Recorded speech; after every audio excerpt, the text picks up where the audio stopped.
Hello, Orville Nation. How are you guys doing? Oh, let's see who's in here. Hello, Steph. Hello, Lihu. Hello, Jet.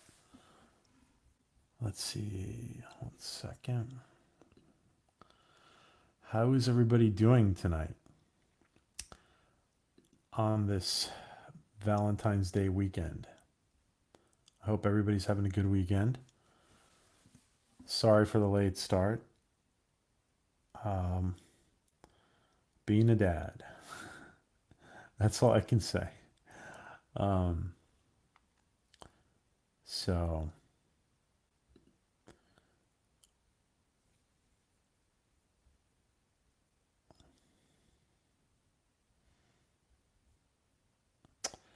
how's everybody doing tonight? Well,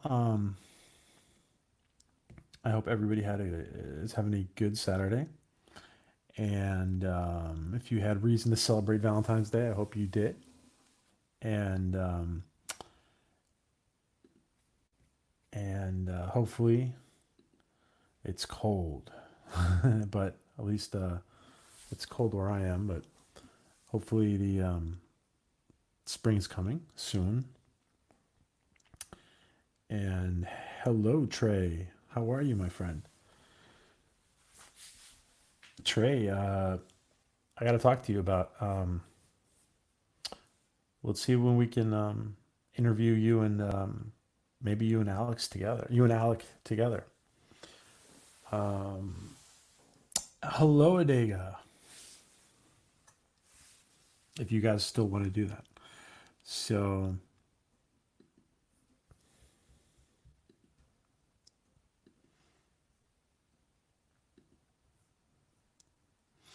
hello, Stephen Klein, Joloja. Yes, to all us Giliac trash.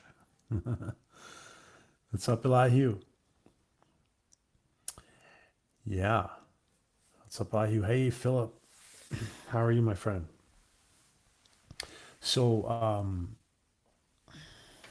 we have Elihu's going to be joining us on Wednesday because we're going to be interviewing Stargate actress Simone Bailey. And that should be a lot of fun. That should be a lot of fun, Elihu. Yeah, and Katie and Raquel will be with us, and hopefully Drew is. I don't know, well, I'm not sure. I don't want to speak for anybody, but hopefully Drew Supreme Heretic will be with us as well. Um, and that should be a very interesting episode, a very interesting interview of Simone Bailey. And yeah, so sorry for the late start, guys. Um,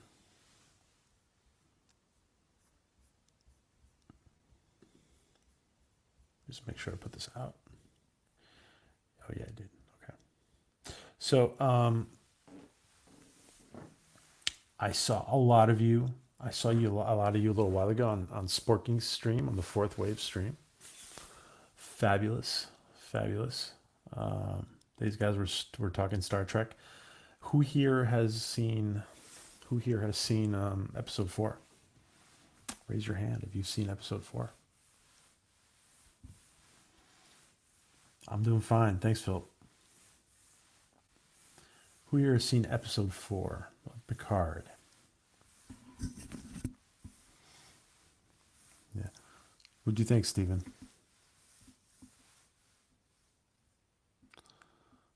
What did you guys think? What would you guys rate it? Would you guys rate it 1 to 10?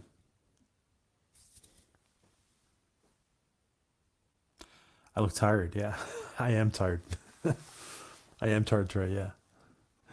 Um, it was a long day. Phillips is 7 out of 10.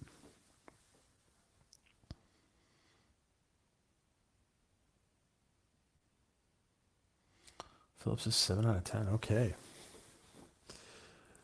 Well, you said 6.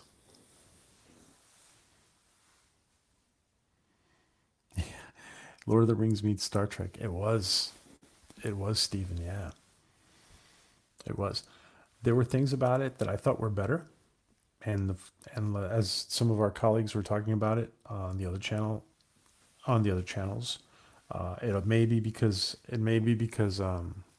Frakes was directing, possibly.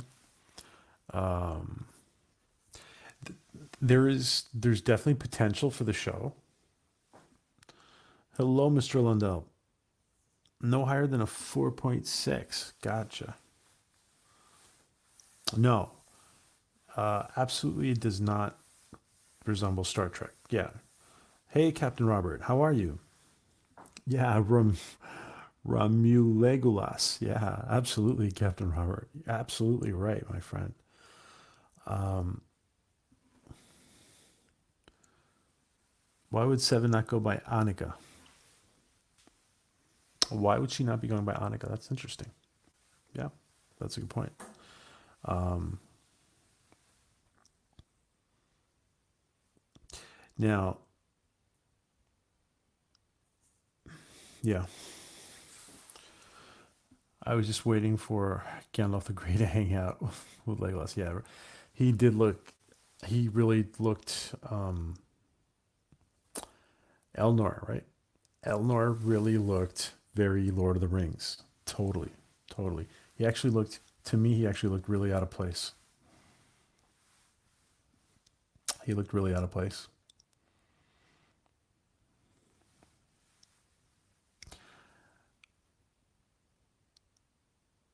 I think most people thought it was probably one of the better episodes we've seen.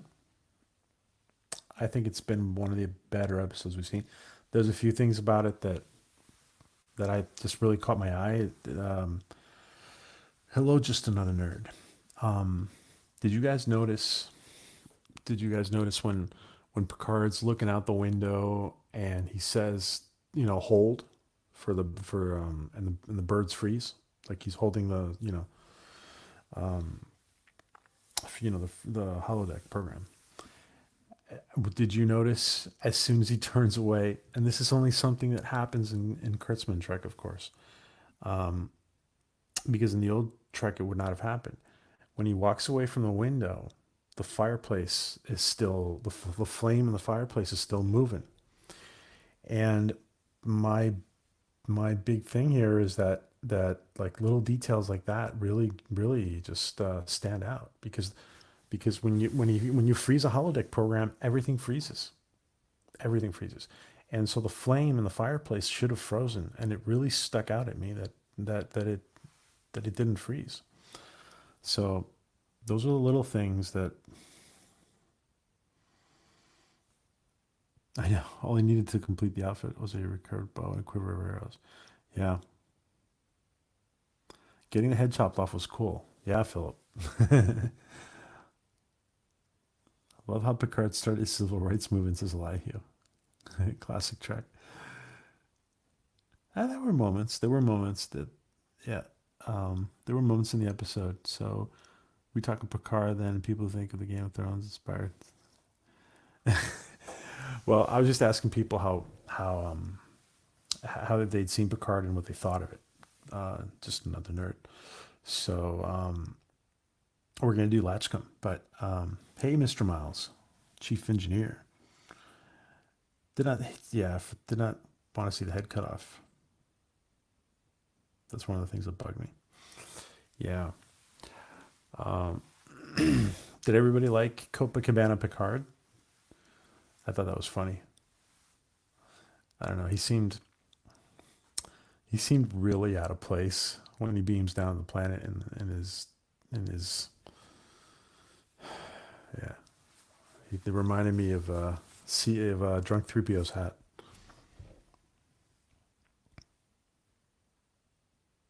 When they showed the ship to go to warp, the CGI looked cheap. Those damn Cardis. My response is spoiler free. Um, Hello, Tink. How are you, my friend?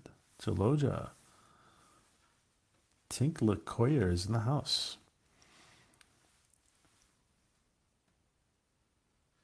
He never found the Arc Poor Blues.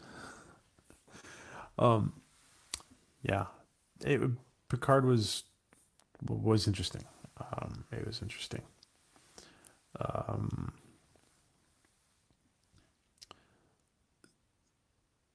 Picard was very interesting. I think that has potential. I think you can get a lot better. So we'll see. Well, we will see. We will see, guys. We will see. So, as you guys know, the mission of this channel is to support Seth MacFarlane and Tom Costantino with the production that they are doing, the effort that to bring us the very best Trek, Seth Trek in this case, that they can, and to help us all, engage each other while we're in the off season of the Orville. So we talk about a lot of different stuff. We talk about Trek, we talk about Star Wars, we talk about a lot of things. By the way, I was not too crazy about the and I'm still not too all 100% crazy about it. But I wasn't too crazy about the new Lost in Space show. But I started watching the season 2, and I think it's a little better than season 1. But there's things about it that remind me of the original show, actually. One of the things I didn't like about the season 1 was all the constant conflict between the father and the mother, Robinson. So and there were things about the behavior between them that didn't make sense to me. So anyway, there was a lot of they seem to have toned that down this year, and it seems to be more of a family working together to survive. So it's I don't know. I'm gonna give it a shot this year. Has anybody seen that? Raise your hand if you've seen the second season of Lost in Space. Raise your Vulcan hand.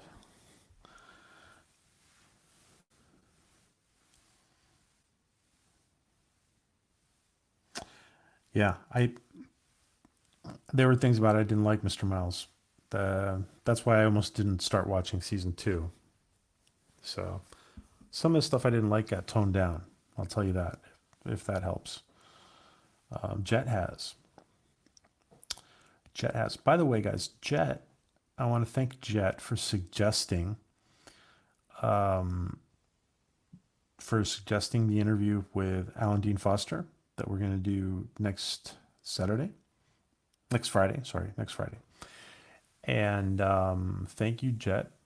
Thank you, our friend Jet Screamer, for suggesting that. That was a great suggestion. If anybody has suggestions, we will try to get people to interview.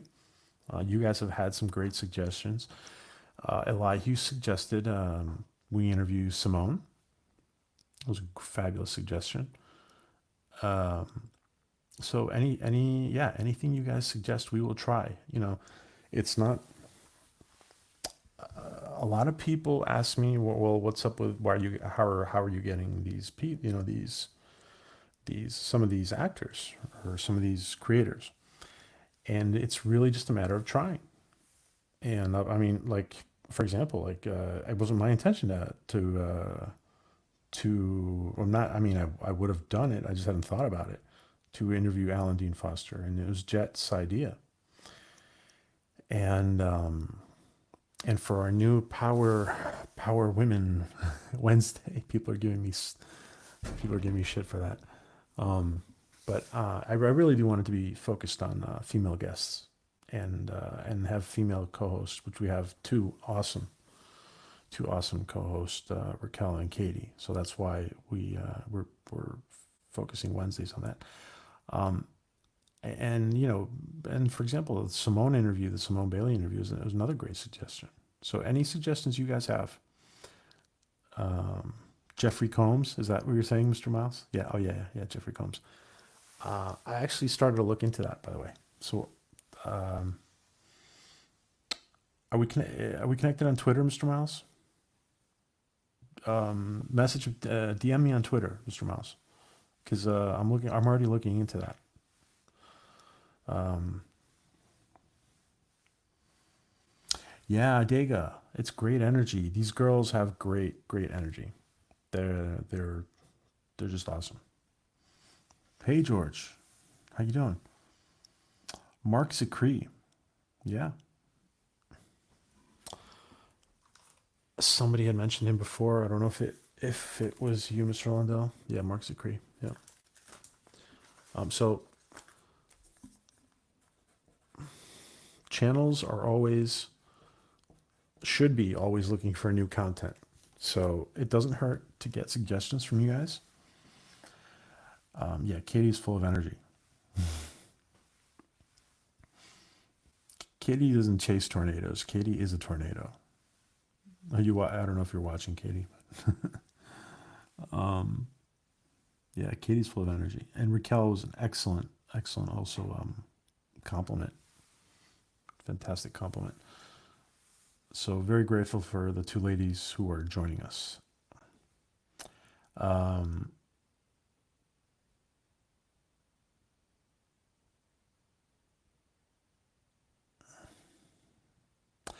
well, Stephen, I saw your message. We have talked to the person who wrote the Orville comic book, to David Cabeza, and right now we're going to hold off on that for certain reasons. But yes, we have talked to him, and he's a very nice guy. And right now, I'm going to hold off on it because right now, the only interview we could get with him was just like asking questions and have them, him answer, giving us a written answer to the questions. So for right now, I'm going to hold, and maybe down the road we'll see. But thanks, guys, that's a good suggestion, Steven.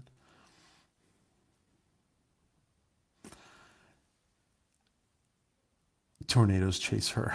This is like you. I think it was a dynamic, interesting stream of three set. Yeah, it was. It was too short. She couldn't. She was being a mom and she couldn't hang out with us anymore. So it's understandable. Um, she is a new mom, and that's very exciting and very busy. Would love a Katie cosplay stream. Yeah, we're gonna do just a cosplay stream, and probably for just strictly just cosplay stream. Probably probably well I'll let you know.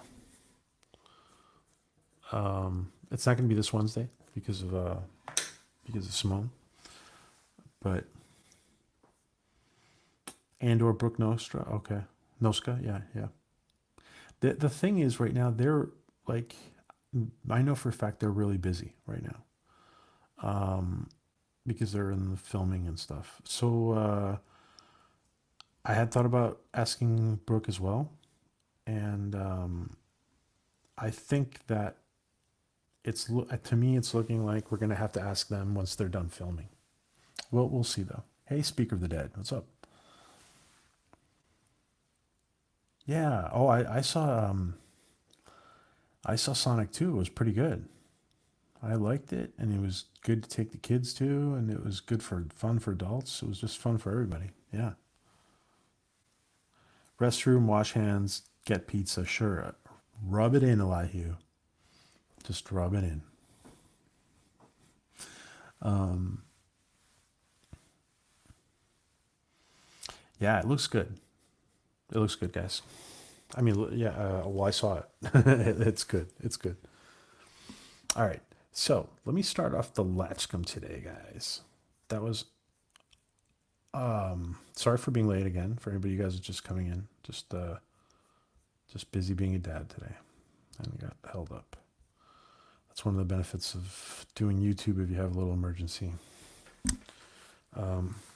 All right, guys. So I'm taking the Latchkum and I'm gonna throw it to. Let's see. Can't be Elihu. He's getting pizza. One sec. Trey. Trey, are you still here? So I'm taking the Latchkum. And again, one of these days, I will have a real Latchkum here. And before I get the real Latchkum, I'm going to have something that looks like it. But then we're going to have a real functioning Latchkum someday. So we're taking Latchkum and we're throwing it to Trey. Will Trey accept the Latchkum? Will Axonar Comics accept the Latchkum and ask a Trek question, an Orville or a Star Trek question to the bunch, to everybody? Let's see if Trey accepts. Philip says, I'm a big Sonic fan, owning tons of Sonic games, and I'm holding off with the Sonic movie. Really? You're holding off? Why are you holding off, Philip?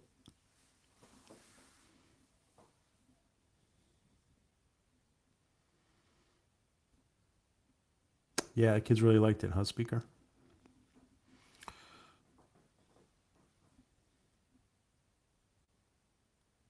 Oh, is Axonar going now? Okay. Well, Axonar's where he should be, so that's okay. Thanks, Adega. Adega's just on the ball with everything. Gotcha. Yeah, maybe we can get one 3D printed. Yeah. Yeah, Philip. That's like for me. That's going to be step two because first step is going to be I'm just going to get. I can't think it was Elihu who suggested it, or Eric or Elihu. I forget which. Well, you guys both start with an E, so I forget which one of you. Um, about getting one of the Game of Thrones dragon eggs, which look very much like it. Why did Captain Mercer request? Thanks, Trey. What did Captain Mercer request? Another Chilean to replace Alara. Good question. No. That's a great question. But and that leaves a lot of room for interpretation. I love that question. So, guys, that's a great question. Thank you, Trey. Trey, man, let's do stream together soon, whenever you want.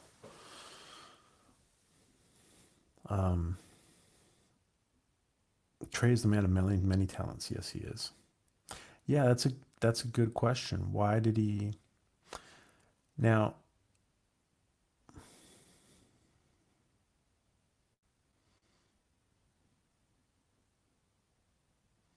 so Steven says because they are strong.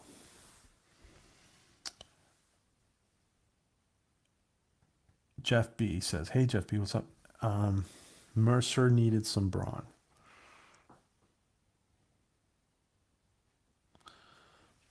Yeah, Trey, I wanna. What I'd like to do, Trey, and we talked about it already, I think. But I'm gonna call you so we can actually talk about it. And we can.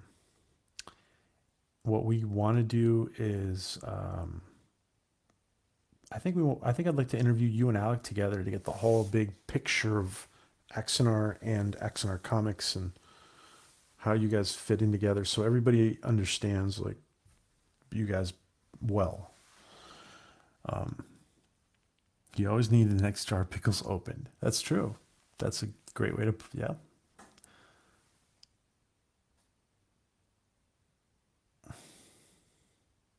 By the way, guys, every person you tell me, I read that, Mr. Miles, Tim Russ. Every person you guys tell me, I write down. We'll see who we can get. We'll see. I wrote that down, Mr. Miles. I love Tim Russ. Hey, Cryptic Charm, awesome to see you. We're asking Cryptic Charm the question that Trey from Axonar threw out at us was, I just asked it, was why did Captain Mercer ask for another Zilean when Alara left?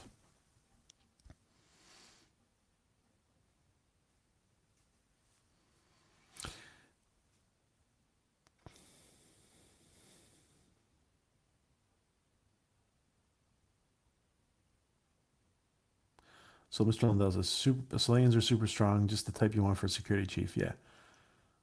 I want half a dozen in my ship. Barbecue, Elihu, man, barbecue mushroom chicken pizza. Yeah, this is why I'm always hungry when I finish this. Because of Elihu. I love Tim Russ. Yeah. Yeah, I was thinking that too. Speaker of the Dead. It's just like Captain always wanted a Vulcan. You're absolutely right.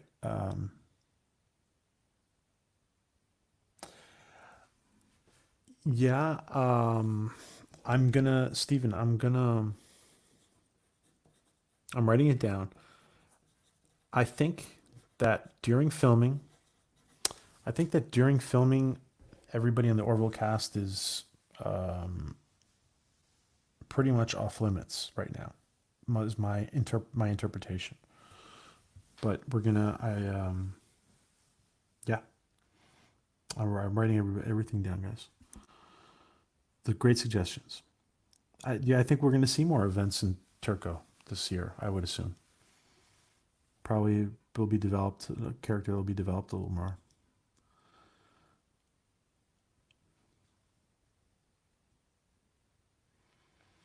Yeah. Has anybody noticed, by the way, that the Selaans, they also have pointy ears.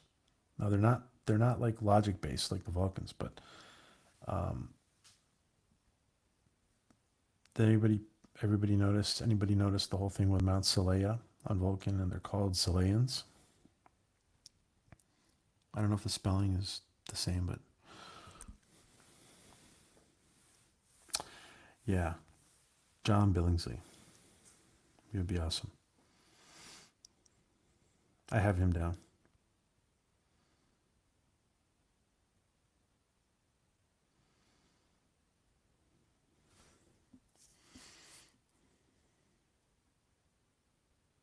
Chase Jetstreamer. Yeah, I have a lot. I have some of these down, guys. So we will see. Also, I'm not. By the way, guys, the interview we have with Alan. Just to remind everybody, Alan Dean Foster was the person who wrote Star Trek: The Motion Picture, and he was also the person who. So he's going to be on. We're going to have him on Friday, and well, and we're also going to have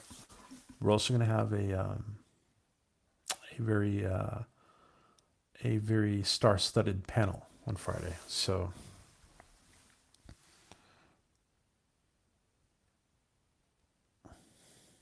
yeah, the two Star Trek doctors. Gates McFadden should have played them. Yeah, that's right. Cryptic. Yeah.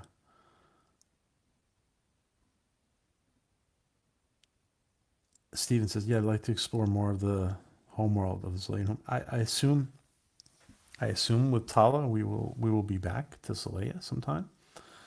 However, they may avoid that for the time being. I don't think that that was a good question, Trey. Thanks. So let me ask a follow up question on that. Well, since we're on the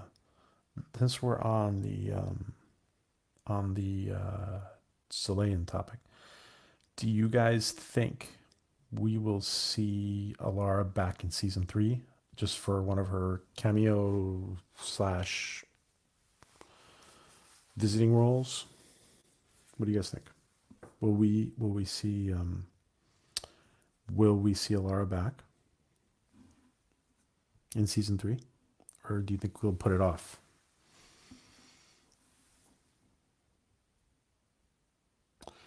Yeah, Star Trek 3 is very underrated. It's classic Trek. I'm sorry, Star Trek 3. Star Trek the Motion Picture. Star Trek the Motion Picture is very underrated. It's very classic Trek. That's the essence of Trek.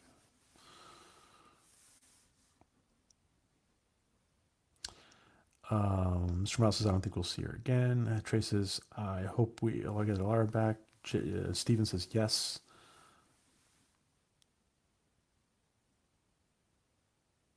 Yeah, you guys, you guys have probably read Alan Dean Foster because he did the novelization for. He's the guy who put,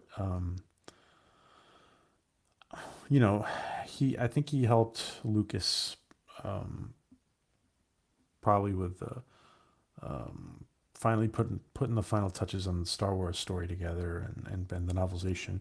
And he also wrote the novelization for the Phantom, for the Force Awakens. as well as a whole bunch of other stuff he's done. Like you says, yes, I'd like to, but I don't think so, says Mr. Miles. Um, if she's back dating Seth, probably, says Tink LaCoyer.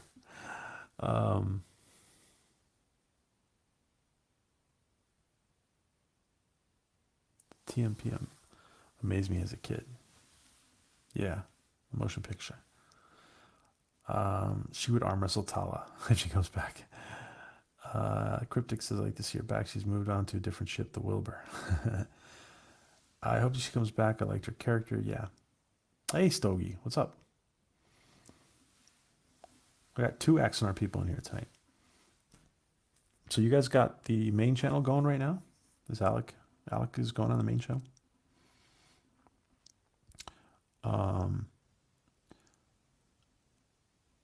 Hopefully Laura will make a cameo appearance and there through the seasons. Yeah, she'll be there every once in a while, I think. Hopefully more than Tasha Yar was. By the way, did you guys notice how the Enterprise, and we brought this up in one of the little tidbit things. I have a couple lined up. I haven't had the time to pump them out yet, but did you guys notice how Tasha after season of TNG left, and Alara after a season, and some season and change left as well. Alara left.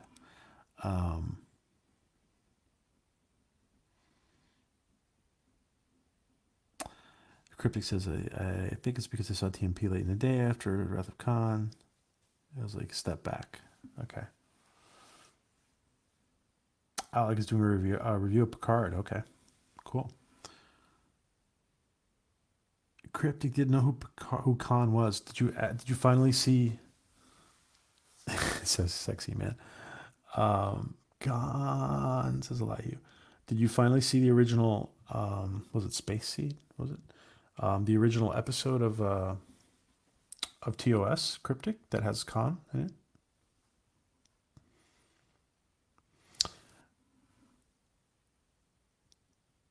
Yeah, he was a granddad in Spy Kids. He was in a wheelchair then. Yeah, poor guy. One of the people. Well, I know people who worked with Ricardo Montalban, and they said he was awesome. He was just such a gentleman, and he was. We'll see if we can get. Those are people on my list to get. The Botany Bay, yes. Oh yeah, Denise Crosby regretted leaving. Yeah, well, she was asked to leave, I think. He was the whole Playboy thing. All right, I'm gonna pick somebody else. So I'm randomly scrolling up and down, and I'm picking somebody. Adega Outlaw, do you have a question for your colleagues? And thank you for wrenching Adega. You are awesome, my friend.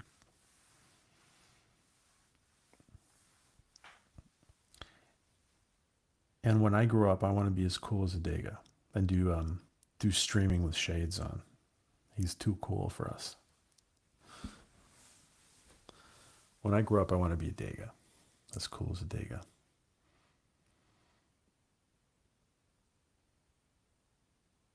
Fantasy Island, yeah. He was great. He was great on Fantasy Island, yeah. Yeah, Trey. It was Playboy, yeah. Yes, we've thrown. Adega accepts. Adega accepts the Latchkum. Just gave him a. You got a sec. No worries. Fabulous. We were doing all these interviews. I miss doing Latchkum after doing all the interviews. Guys, this is fun. So if I do book reviews wearing my shades, I'll get more subs. Cryptic, yeah. Cryptic, do you do? Wait a second.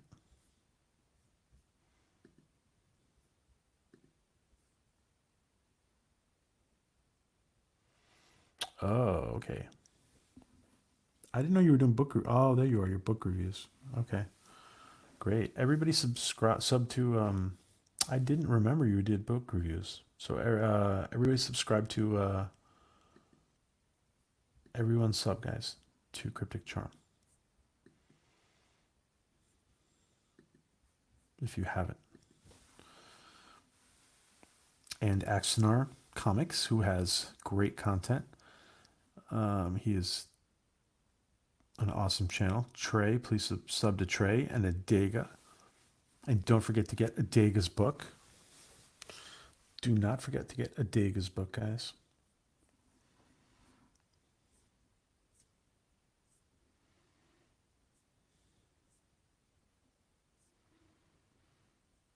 I'm going to get it very soon, Adega. I just have issues.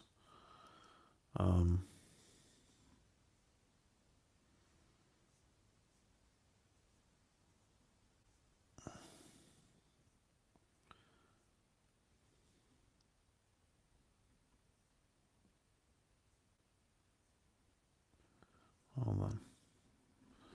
Okay, so don't forget to get, guys, Adega. Okay, Star Trek Borg Origins from a Vulcan scientist,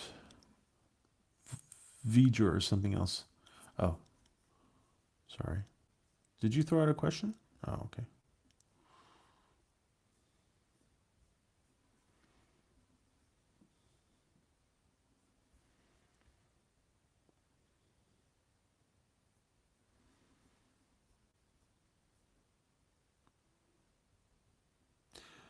Hey, number one sci-fi. We're doing we're asking questions, and you guys can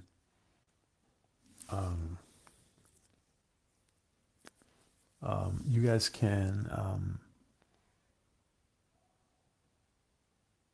oh, what is the Borg origins? I'm sorry, Diga. Okay, I'm sorry. I misread that. So that's a good question, guys. So what is the Borg origin? What is the origins of the Borg? That's a great question. We don't really know. There was a little more we learned in Voyager with the Borg Queen and stuff. That's a great question, guys. Yeah, Q put. Wait, so what do you guys think about Diga's question? What are the origins of the Borg? Thank God it doesn't seem like it's going to be coming from Discovery, by the way. That was something that just was not a good idea. Yeah, Q put TNG crew in Borg space.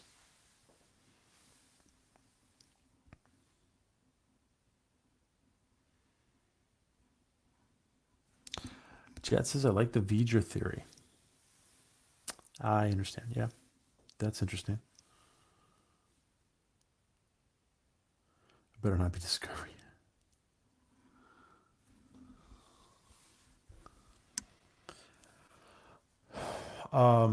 No, it seemed like they were. It seemed like they were going to go that direction, Trey, because they had to tie Michael Burnham into everything. Jeez, everything had to start and end with Michael Burnham. It seems like it's not though anymore. Although they really came close to go in that direction. The Cryptic Charm says there was an Enterprise script never produced where Alice Krieg was a scientist who got assimilated with the remains left over from the first contact. Interesting. Trey says I would like the V'ger theory. Probe V'ger.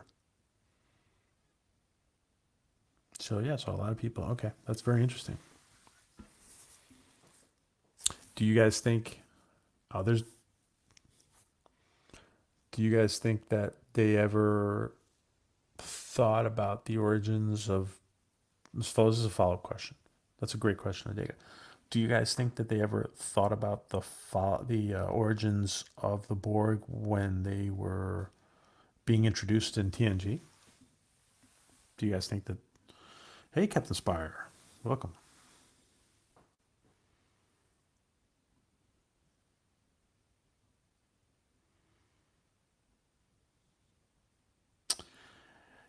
Yeah, I heard stuff like that, Captain Spark. What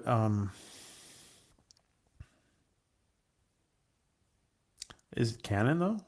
Not it's just it's like a it's suggested in the game though, right? It's only a suggestion, right?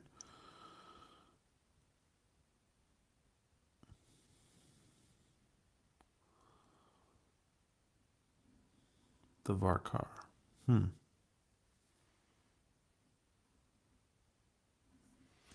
And by the way, guys, uh, if you haven't gotten if you haven't gotten Adega's new book, Evolution, you must, um, because it's amazing, and I've only heard great things about it, and it's on my bucket list. So please go to Adega's Twitter, his YouTube, and get it. Get Adega's book. Let's see.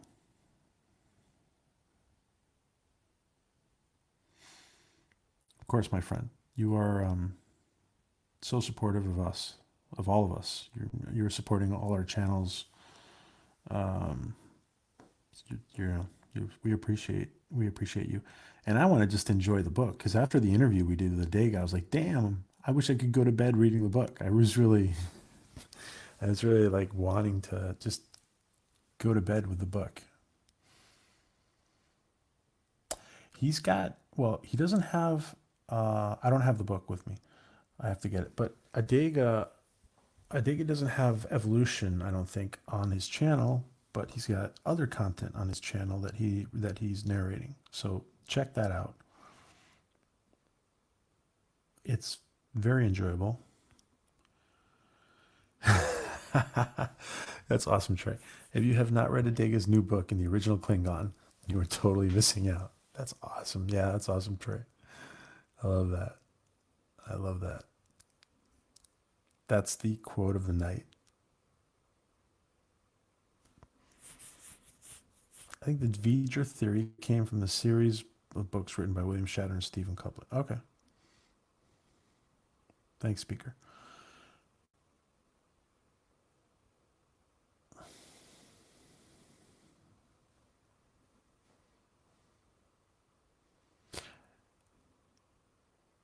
Okay. All right. I'm going to pick somebody else. Cryptic Charm. Cryptic. I'm taking the Latchkum and I'm throwing it to you, Cryptic Charm. And I know it's late over there, but see if you can come up with a question for your colleagues. See if you can Cryptic. See if you can come up with a question for us. An Orville or Star Trek question, a Seth Trek question, or a Star Trek question.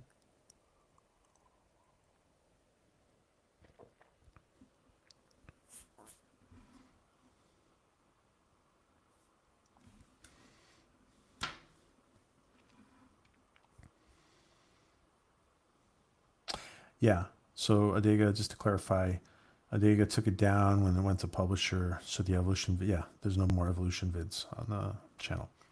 But you can check out his general style with some of the other content. But definitely get the book and support Adega, guys, and get it for yourself just to enjoy it. And I think, if I'm not mistaken, because I think it was like half asleep when I read it the other day. I think we might do a follow up interview with Adega because many people have read the book. So, right, Adega, you told me that, right? I want to do that. I want to definitely do a follow up interview.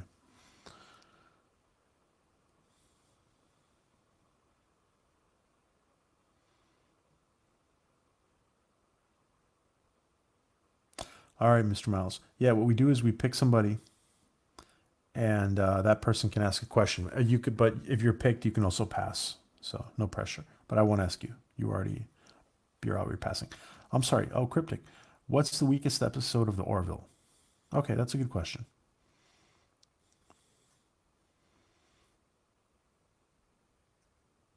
Yeah, there's no obligation to. I know some people are doing stuff while they're listening, so that's okay, guys. I do that. I'm always doing that. I'm always doing other stuff while I'm listening to somebody, to some of our other colleagues.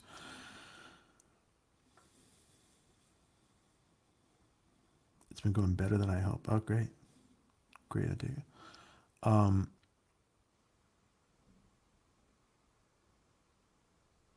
Claire crashing on the planet, trying to find her kids, says Jeff B. Elihu can't pick one. Firestorm, says Stephen Klein. Which was Firestorm? I don't remember. Let me see. Which was Firestorm? Philip says I actually don't like the Geloja episode. Okay.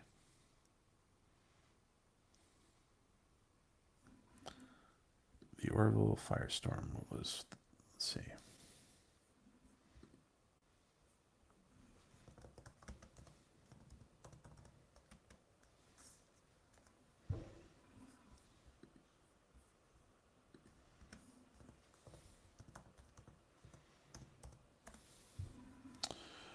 Which episode was it? The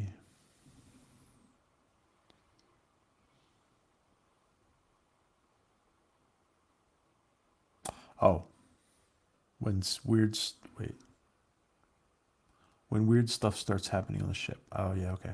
With the clown and stuff.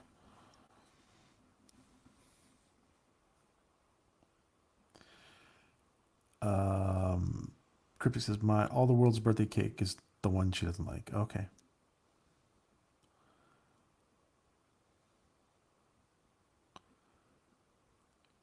Oh, it was so stupid. First contact goes tits up over her birthday. Um, okay, Cryptic. Um, Final episode of season one with Laura doing the holodeck thing where her facing all her fears. Okay.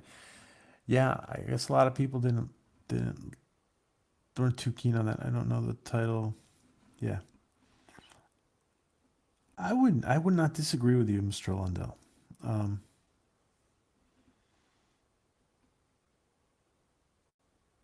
Speaker of that, where they crashed the shuttle, the doctor crashed the shuttle. Yeah, yeah. All the world's a birthday cake system season.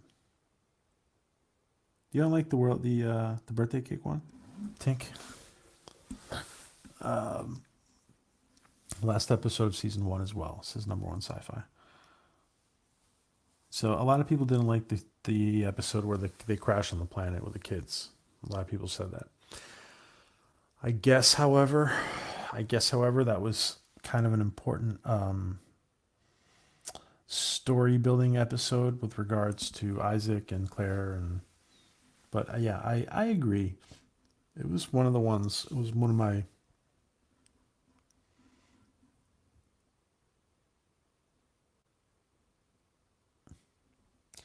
that episode is not high on my list. Um,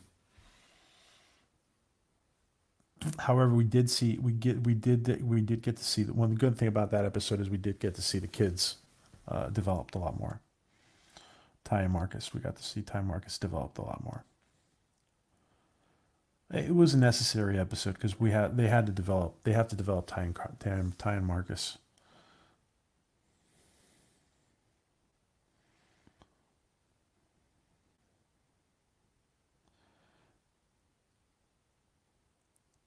Um, I loved Home, but if Alara was super strong, why didn't she bounce when she walked? Heavy great. Okay. Hello, Quaestor. Hello, Quaestor. Hail.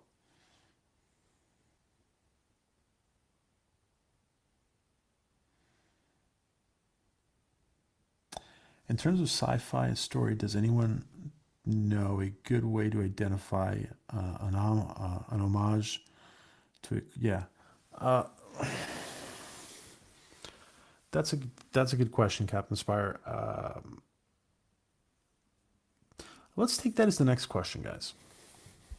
Let's take that. What is a tribute or an homage or paying homage to what is a good definition in sci-fi of paying homage? I you guys probably saw the you guys probably a lot of you probably saw the tweet I put out. The fact that the um, the fact that the Captain Rios for Picard, he's reading a classical Spanish author from Spain, just like Holden from The Expanse, and they kind of both look alike, and they both look like Spaniards, and they're both reading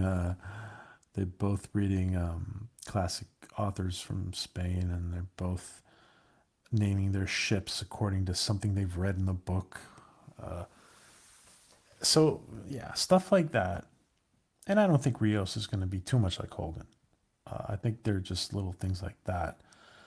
Um, what do you guys think about that? What's a good definition? Hey, Sporking. Hey, I hope everybody went to troll Sporking while they were waiting for Latchkum to start. I hope you guys all went to troll Sporking. Sporking is going to be one of the future leaders of our community,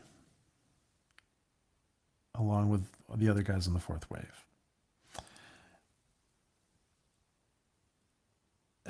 Somebody said, "Oh, majority rule."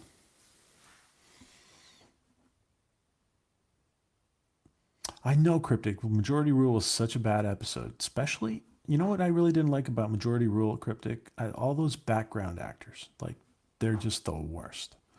Especially the actors in the background and the kind of the beginning of the episode. Yeah. Oh my God, Philip's not in the room, is he? I'm just kidding, Philip. You guys know I'm just kidding. I'm just kidding, Philip, on that. Um, hey, Sporking.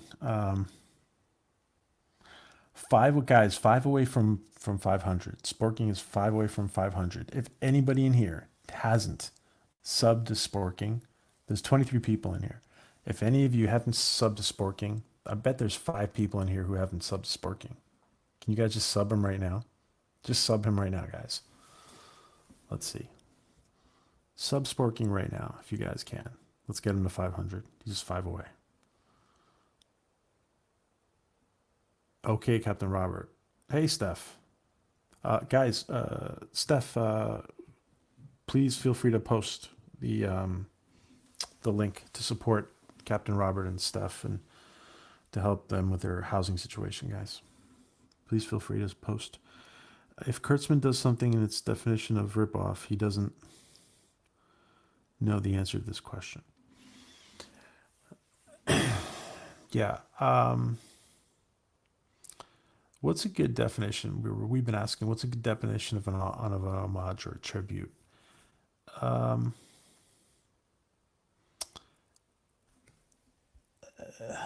Listen, they can always go that route to justify something like that as being an homage.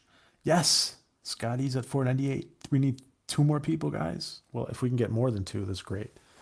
Anybody, there's 23 people in here, guys. Anybody doesn't have sub to Sporking, please do it now so we can get them to the 500 mark and beyond.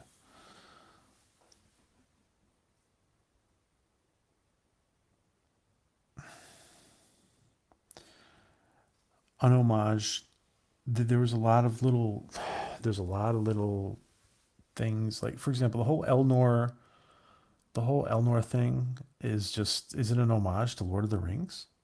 Really? Is that even appropriate to have? Great. So 499. Thanks, Trey. Thanks everybody else.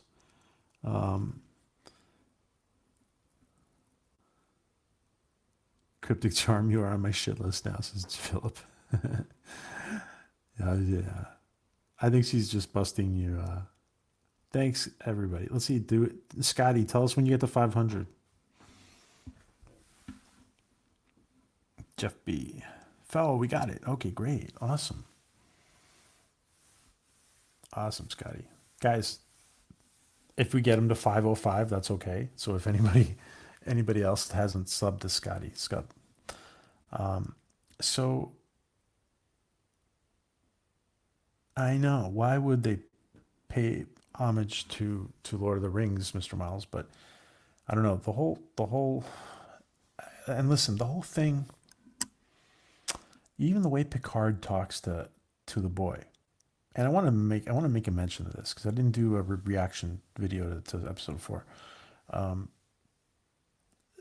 the way he talks to the boy, he's like, join me on my quest. He joined me on my quest. And I don't know. I don't know.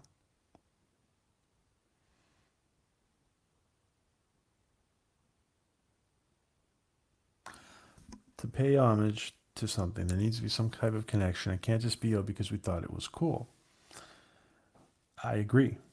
Yeah.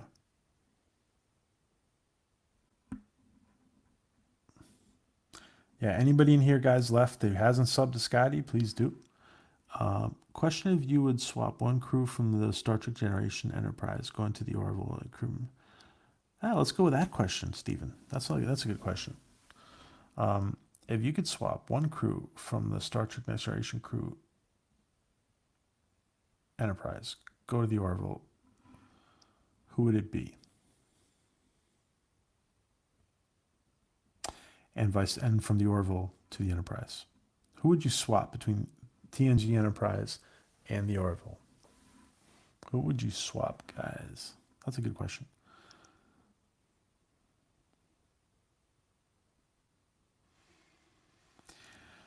The Elnor thing is not an homage. You know what it is? I don't think it's an homage. I think it's that they think that they're gonna pick up. I think it's that they think they're gonna pick up subscribers to All Access. They think they're gonna pick up subscribers by focusing on what's hot.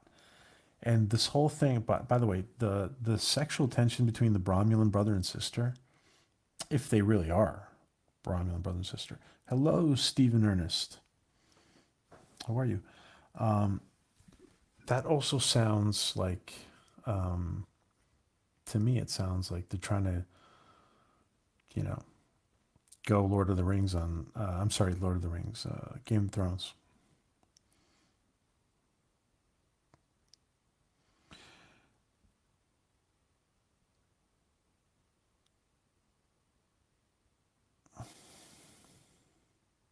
The Jack Stargate reference, yeah, Mr. Mouse. See, yeah. Let's call the ship the Enterprise. And and somebody said to him, no, we can't call it the Enterprise or something like that. Yeah, yeah. Chekhov would be fun with Gordon. Okay. I think the question was TNG. Yeah, yeah, but that's a good answer. Barkley, Dan and Wesley, Cryptic says. The captains, says Tink. Um, Dan and Worf. That's funny, like Dan and Worf. That's a good question, guys. That's a good question, Stephen. Data and Isaac. I know that'd be cool. Data and Isaac, guys. Yeah. Barkley to the Orville and Yaphet to TNG. Yeah, Steph. Please put. I know some of you have helped. If anybody else can help with Captain Robert and Steph, his wife, finding. They're in a situation where they don't have a home right now, and there's they're trying to get. I'm not sure the details right now of what's going on, but they're trying to get some kind of VA supported housing. or some type of situation there for his veteran status, for Captain Robert's veteran status. So please help on that PayPal. I know some of you guys have helped already, so thank you. T'Pol for Clyden. T'Pol for Clyden. Wow.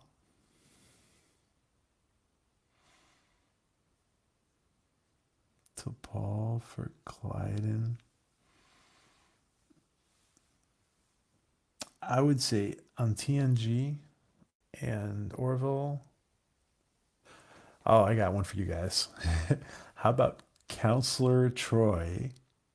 How about Counselor Troy for teacher? I don't know even what her name is. Marina Sirtis's role on the Orville. Isn't that crazy, guys? That Marina Sirtis is now a member of the Orville crew, and we forget about that. Marina Sirtis is on the Orville crew. She's the teacher. Because Cassius left. Does anyone else love it when we get to see actors from Star Trek series show up on the Orville? Well, I'm not sure if it was because Cassius left, because they probably had more than one teacher for different age groups. But she's a crew member though. Does anyone else love it when we get to see actors from Star Trek show up in the Orville? Yeah, absolutely. Robert Picardo, Pulaski, not Crusher.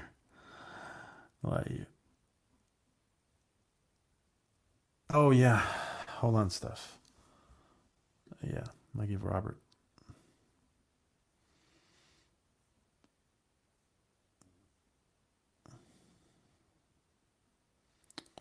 I don't see Rob. I don't see Captain Robert. One sec. Okay.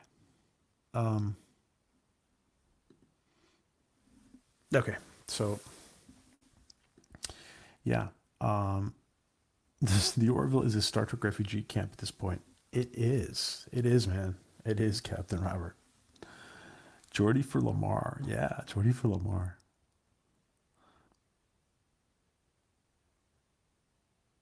Pulaski and the Orville dies horrible. See you, Trey. Thanks for coming. Go have pizza.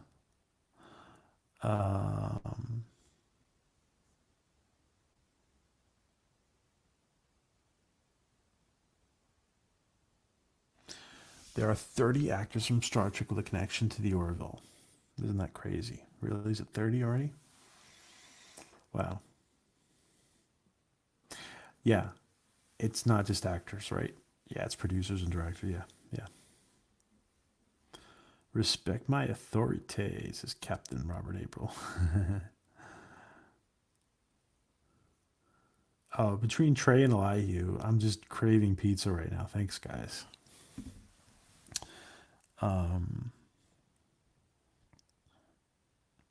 Steven says, I'm waiting for Seth MacFarlane. Get Ron Moore for the Orville. Just, yeah.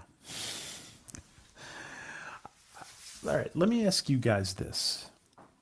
Who do you think? I really like the love story between Claire and Isaac. Who do you guys think that? I don't think that the. I don't think. Well, we don't know. We'll see what happens with. I was going to say, I don't think that CBS can financially sustain to have the people in charge, right, that they have right now in charge of Star Trek. I don't think they can financially sustain that. Who do you guys want to see? This is the next question. Who do you guys want to see take over Star Trek? I think we probably asked this question before, but this is the next question. Who do you want to see take over Star Trek? The behind-the-scene roster is even heavier than Trek veterans, yeah. I just ate Papa Murphy's pizza, but sure, if they have them, I love their pizza. Speak of that. I haven't heard of Papa Murphy's. That's funny, though, Papa Murphy's. It's like Irish pizza. That's funny. I bet it's good, though. Yeah, Philip is acted. Philip is an actor. Has been an actor in an episode of The Orville. At least an episode. At least one episode.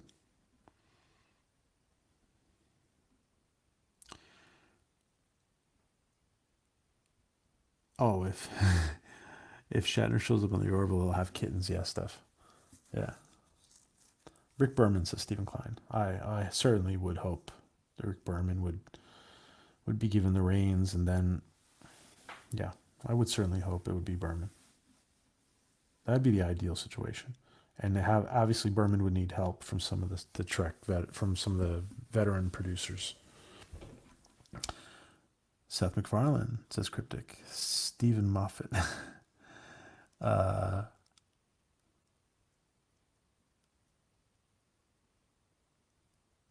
Satsubi in charge. One could currently.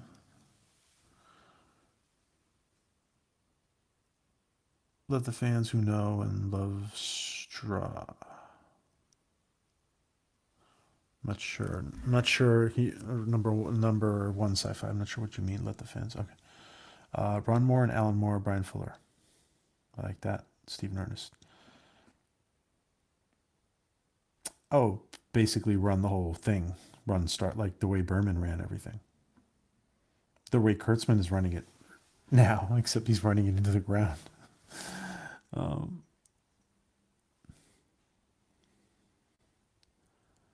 in charge of everything.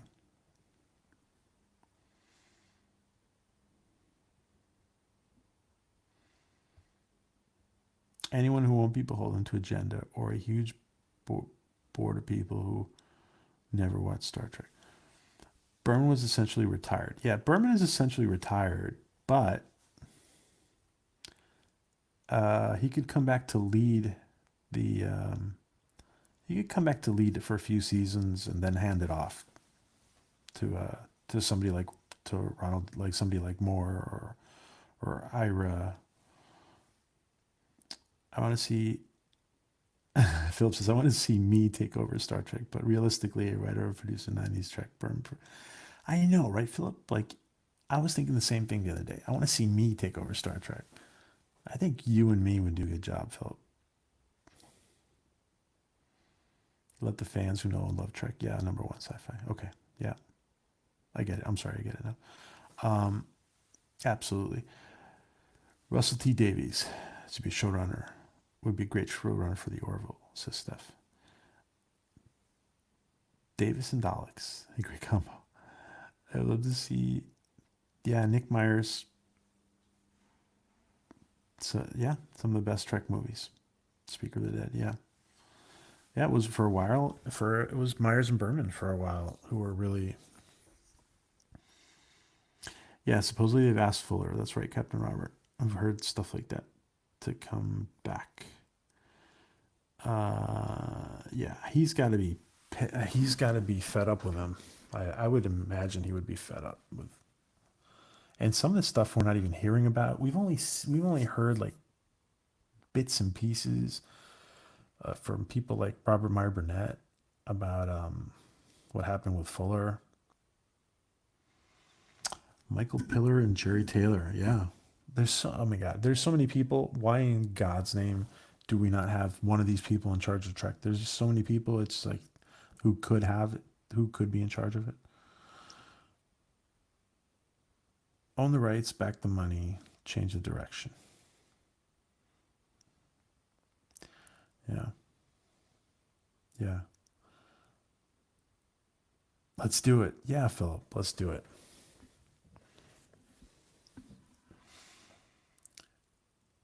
A good chunk of Berman staff are already working on the Orville. That's true. That's true, Captain Robert. You and I.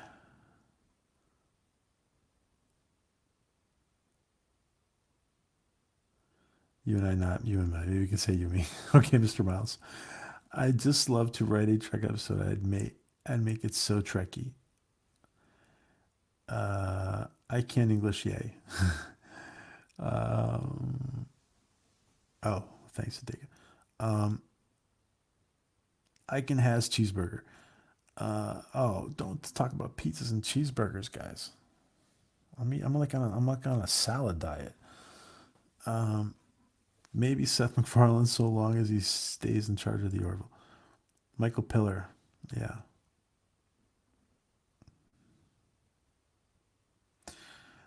All right. Let me ask you guys this crazy question, and I don't think they would ever do it, but let me ask you this: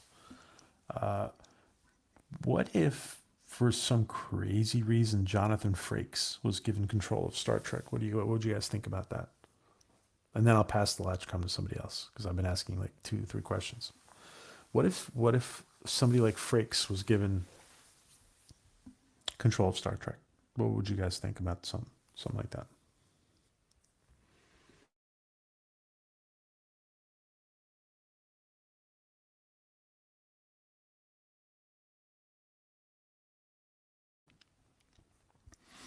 What if what if Jonathan Frakes was given control of Star Trek? What would you guys think of something like that?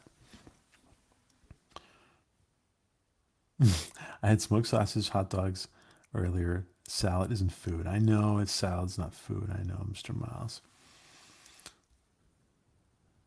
Yeah, it's 2:30. Go to bed, cryptic. Go to bed. Yeah. Just came back from Prague. Have a good night, cryptic. Thanks for joining us. I know you're in the UK over there. Um, did he learn his lesson from Nemesis? Hmm.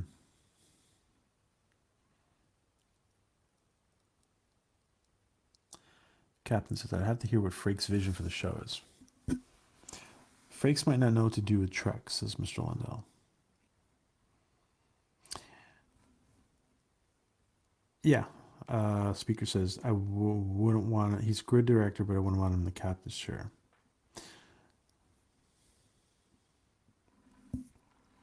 How about Russell Mulcahy running the Orville, says Steph.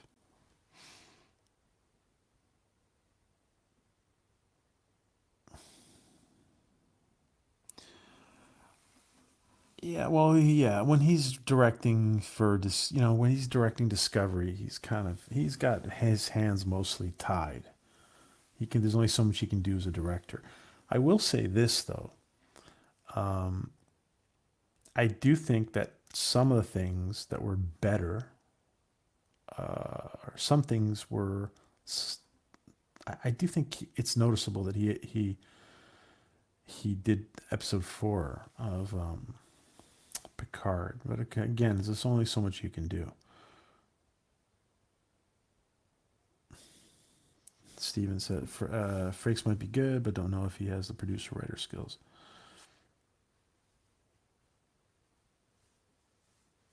So number one sci-fi says that Frakes, despite being an actor, director, just wouldn't be as good as a showrunner. Okay. Crazy idea. How about William Shatner? How about that, Captain Spire? Listen, I don't know if he would do it, but if you know what, if you actually gave William Shatner that responsibility, at least it would be Star Trek. It would be Star. At least we know it would be Trek. It might be worse. It might be better. It might be whatever, but it would be Star Trek, no doubt. Khomeini, really? That's interesting. Has Khomeini done like producing and directing? That's interesting. Seth could probably exec produce a Trek show, especially if he's starring it. Yeah. Um, the problem. Yeah, well, listen. The problem. Yeah, Steven says the writers, but again, the problem with the writers is the writers they have chosen. Like people say, okay, it's not Kurtzman's fault. It's the writers, but Kurtzman is choosing the writers. Like if you didn't have these inexperienced millennial writers who all they were doing was writing Gilmore Girls, or I don't know the details, but they're obviously there's a well, listen, when Mosley left the CBS writers room, obviously the last thing they needed was to get rid of his life experience.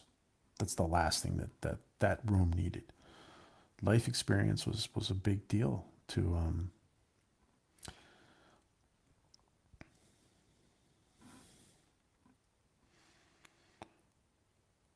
I imagine William Shatner might be a tyrant in that position. You know what? Think I would have said that, yeah, but maybe now in his 80s, Maybe he's mellowed out. I think he's mellowed out. In certain, Leonard Nimoy would have been good, rather difficult now. Yeah. I don't think Kirk would do it. He's great as a resource, very helpful insight. Yeah, yeah, Mr. Mouse. All right, I'm gonna throw the Latchkum to somebody else. Um, Captain Trek. Hey, what's up, Captain Trek?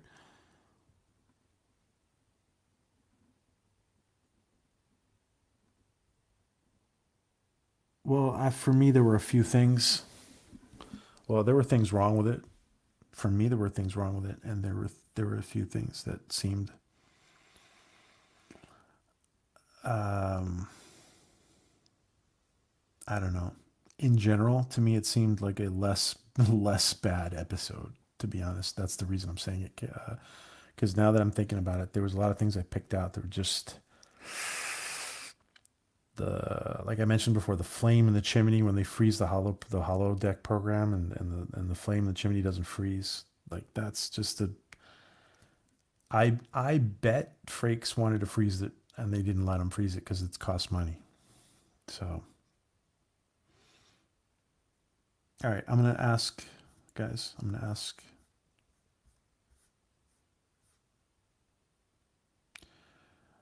Elihu.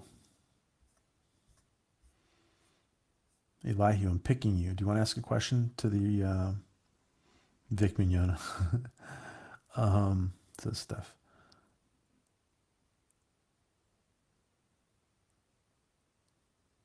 Yeah, that's a good point, Robert. Captain Robert. Kurtzman is expressly avoiding any writers that have any experience or even affection for Star Trek. He can't have anybody around to tell him he's wrong. That is an excellent, excellent point. He wants people he can mold. Yep. And that's probably the reason that they probably had to bring in Mosley, somebody with more experience, and they were probably, as soon as they saw a chance to annoy the hell out of him with that whole incident, that they knew somebody with his level of experience and his level of he's an admired writer. They knew that he wouldn't hang around if they were okay. Elihu, we threw you the Latchkum, Elihu. We're throwing you the Latchkum, Elihu. Do you have a question for your colleagues, for everybody in the chat? Since TOS, they haven't really used any science fiction writers, says Steven. Yeah, is that right, Steven?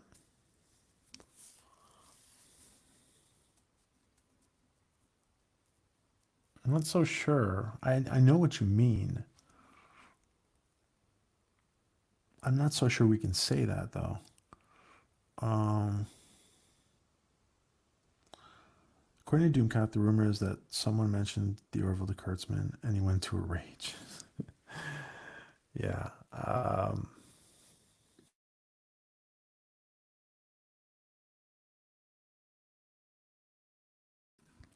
don't know what the I don't know what the details are, to be honest. With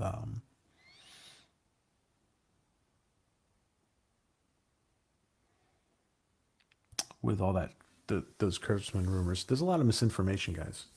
Who knows though? Everything Doomcock said might be true, and they're just trying to spread misinformation so people don't think it's true. You never know.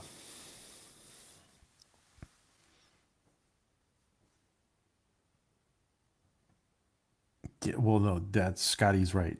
Do they have anyone verifying the science? Obviously, they don't. They don't. Do you guys? They don't have anybody verifying the science. I know for a fact. Well, we know for a fact that the Orville have people verifying science.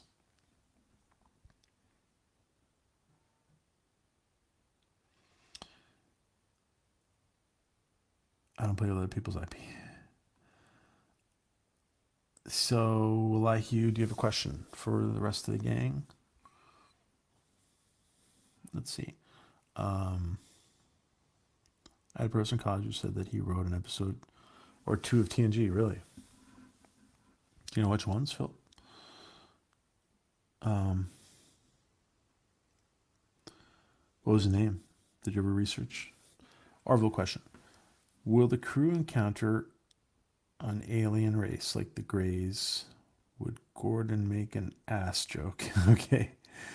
So it's a two-part question. Will the crew encounter an alien race like the Greys? And would Gordon? So in Stargate they do. In Stargate they encounter a race like the Greys, the Asgard. And would Jordan make an ass joke, like being probed? Philip Captain Robert says maybe and absolutely. If you really want to annoy the hell out of CBS, why not let Rod Roddenberry from the crappy Star Trek and put him in charge of the Orville? Yeah. Oh man, I don't know what Rod Roddenberry must be in some kind of I don't know. He must be in he must feel like he's in a weird position, to be honest. And even though he's kind of has to support what they're doing for whatever reasons, I don't know. Maybe he's a shareholder and IP. I don't know what the deal is, but I can't imagine he'd be too happy with what's going on. Even though you don't hear him saying anything about it. At least that's what my professor said. He claimed they stole his idea and didn't credit him. Don't remember the episodes. Well, that doesn't surprise me in Hollywood.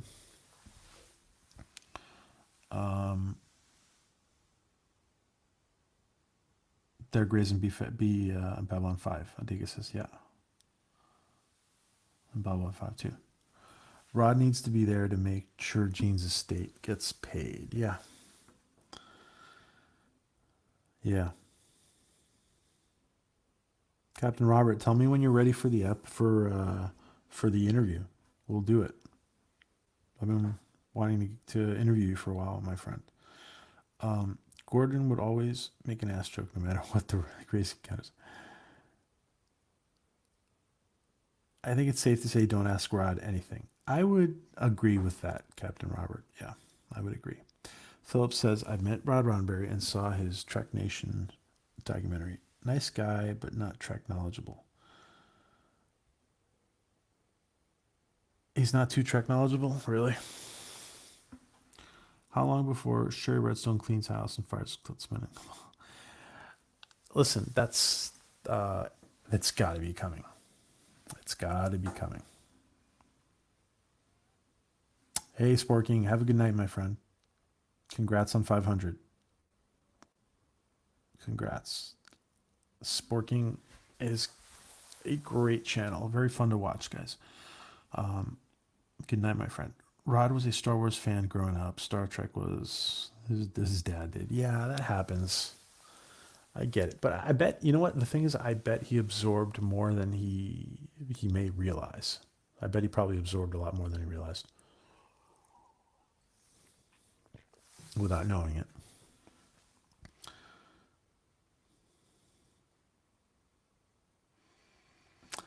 I know, Steve. I thought about that. Rod Roddenberry, yeah. I thought about that.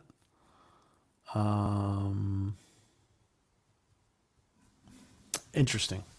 It's an interesting idea. I've thought about it, yeah.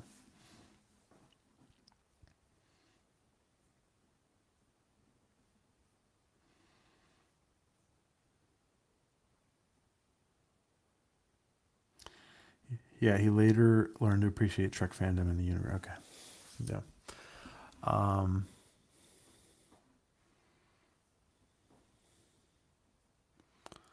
right, so Grays. So are we gonna get Grays? Do you guys think we'll get Grays? And do you guys think we'll get Grays? I think the ass strokes are a given. The part two of that question is a given, I guess, right? So one final call: are we getting Grays or not? I think we. I don't know what to think about that question. I don't know, actually.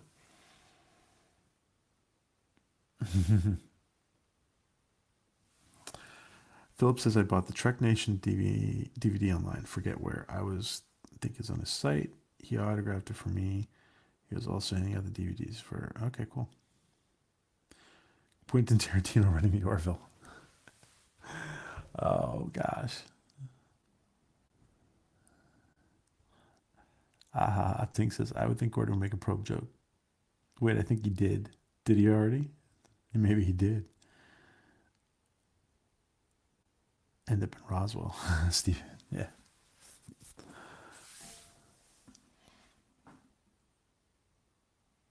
All right.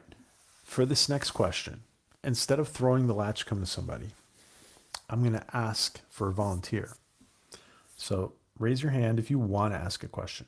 Raise your hand if you want to ask a question. Raise your hand if you want to ask a question to the rest of the gang.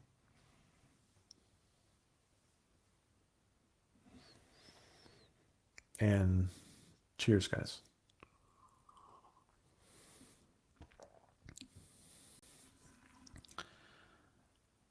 Tarantino directed TV before ER. Really? ER. That's interesting. I didn't know that.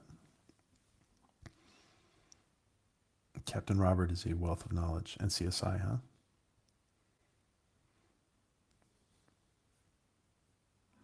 Okay, number one, sci-fi. Go ahead. So think of a question, a Trek or Orville question for the rest of the gang. Something that's answerable. Preferably if it lets people give an opinion. So go ahead. Any question you want to ask. And while we wait for number one sci-fi's question, Stephen Klein, do we get an episode of the Orville season where Clyde and Boris discover human cursing and use it through the episode? Discover human cursing. Oh, you mean like on Picard? Oh, by the way, guys, wasn't it crazy? I'm doing a tidbits on this. Wasn't it crazy how Isn't it crazy how they Bortus and Clyden discovered smoking because they don't smoke anymore in the 24th century, and it's so commonplace in Picard.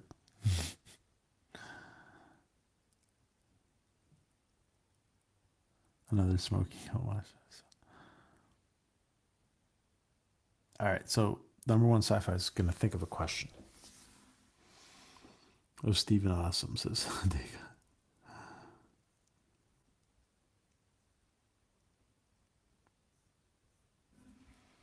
let's see.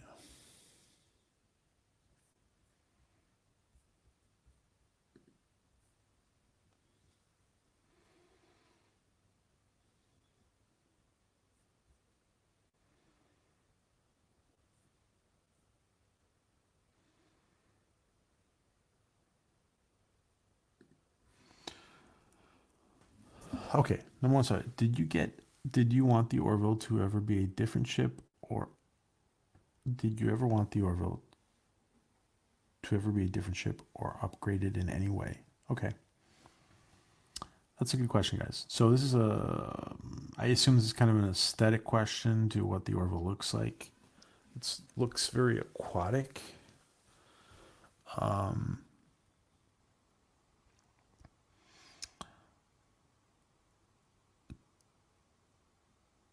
Do you ever want? Does anybody here would anybody here want the Orville to look differently or get upgraded in any certain way? Elias says four nacelles.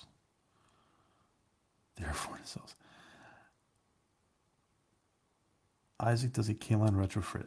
Great idea. That's interesting. Adega. Turbo boost the Orville, says Jeff B. Yeah, maybe with Kalon technology.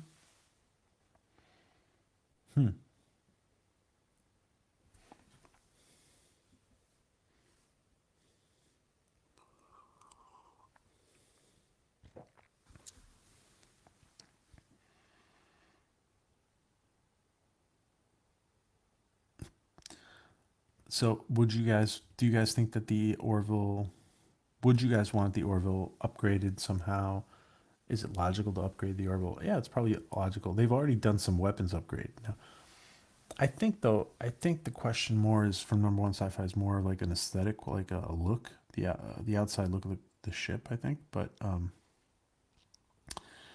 I'm still trying to imagine what the Orville would be look like if we get that temporal anomaly episode where the whole thing gets merged into this Star Trek universe, resulting in Star Trek Orville.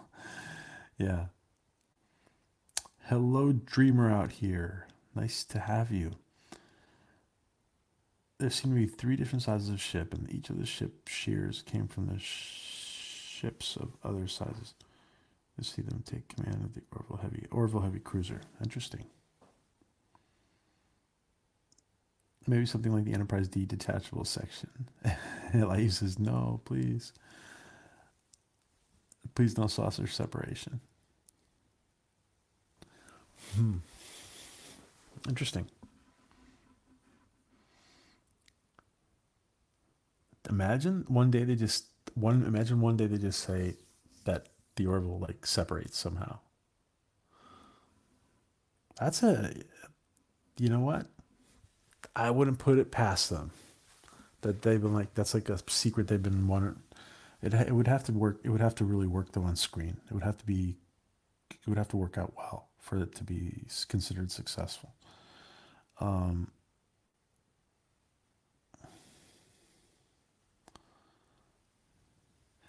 oh, I couldn't believe it when I saw the actor playing Clyde and was the same one from Colonel Fred Johnson, The Expanse. Yeah, wasn't he also in like Walking Dead or something? Or I don't watch Walking Dead, but Deovan needs a cloaking device. Yeah, they're gonna have to touch upon all that stuff. By the way, guys, the fact that the shuttles can cloak, they're gonna have to maybe for some reason the technology can't they can't cloak the whole ship. Um, they're gonna have to address all that stuff. Yeah.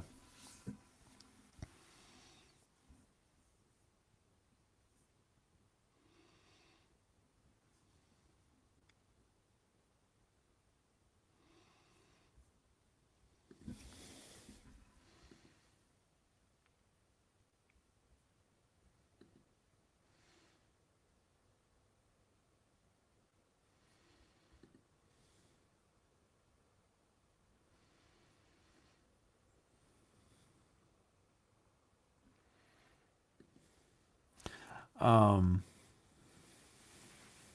Sporking just sent me a picture of him at 500, so he's taking everybody. uh, Transporters. Too much power to something that big, says Steven. Says Captain Robert. Yeah. Orbital escape pods. Orbital or landing like Voyager. That'd be hard though with the.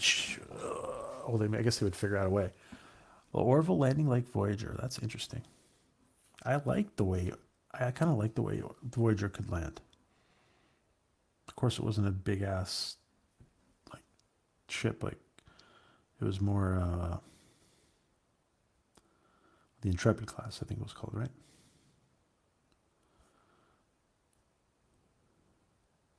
We've seen some of the Union's larger ships. We've seen some of them. Basically, if I'm not mistaken, what was the Orville is what there's like three other sizes. There's the Orville and there's three other sizes, and I think the Orville is what size like it's either the second or the third size. Hello, Mortimus Maximus. First time here at the stream. Nice calmer vibe here than some other ones. Retro Orville episode where they go back in time and we see an older ship design. Okay, well, nice to have you, Mortimus. Thank you for joining us. Um, kind of have like not having transporters. By the way, I think we will. I think we will eventually see them get transporters because the technology is like almost there, like with the replicators and the hollow. Like if they have the holodecks, the simulators, it's they kind of it seems like they would have that almost have that technology or they should have it. I think we're eventually going to get it.